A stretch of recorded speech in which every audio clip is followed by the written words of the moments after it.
Thanks to Sank family, we are back. We're here chopping it up with Absolute. Yes, ma'am. It is great to be here. I'm so grateful to be with you. You're killing it today. Thank you. Awesome. You look Thank amazing. thank you. I love the colors, everything. See? Yes. The background, they were talking about my Right. dress looking like a carnival.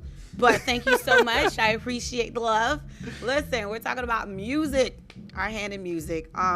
We know that music shapes us. We know that music is very impactful and pivotal. It is. And what we do and how we feel and how we act is very impactful. I don't think Right. people realize how powerful music is. No, I don't. I would agree with Yeah. you. You know, one of the things when I was like, should I do clean music? Should I kind of go this positive route?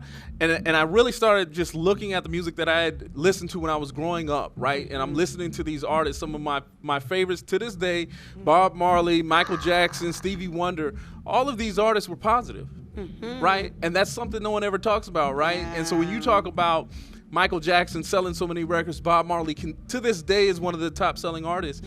A lot of it is because people can relate to what they're saying Right. and they love that positive message.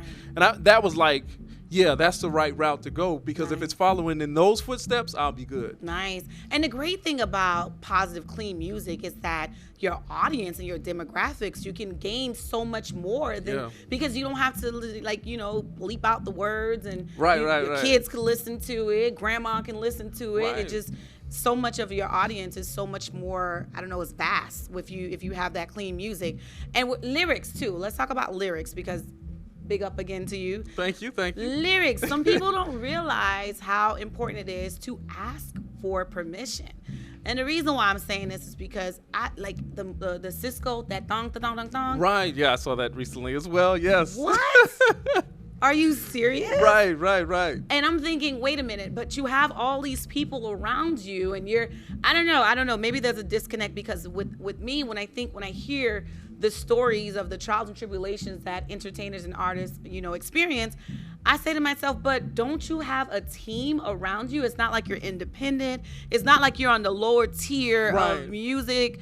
Why is it that no one knew to ask for permission for you to borrow this line of this song, and now you're not getting paid for it? But I think that has a lot to do with the labels, to be honest with you. Okay. Right? Because you're signed to this label. The label's the one putting the music out. It's not the artist. And I think a lot of times we forget that, and we look at it like, well, why would this artist put this music out? It's not the artist as much as it is as the label, right? Also, in those contracts, the label's telling them kind of how the content should go for that album. Right. The label's the one that approves the album to go out or approves the single to go out. And so I think the label kind of plays artists in some ways, right? And so when you think about them putting that song out not knowing that, the label would know. The label hires the attorneys. The label would have all that information and be able to say, you know what, we can't put this out unless we get this cleared first. They didn't do that. Why didn't they do that? I don't understand, though. How does that benefit them, though?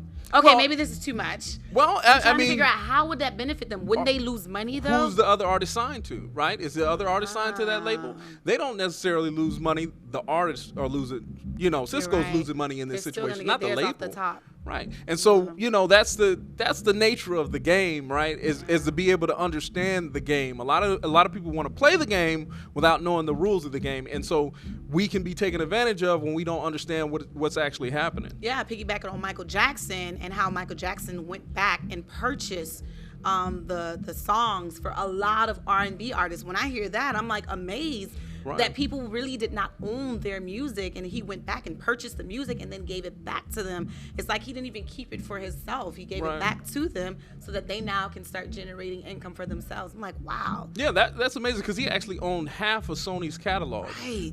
And so the thing when we're talking about this music, a lot of these artists don't have the means financially to purchase the rights to their music because they've been on the label. The label's done all of this, and so the label's going to charge them a certain amount to get the music back. And so that creates a really tough situation for an artist. It's a nasty world out there. It is. All that flash.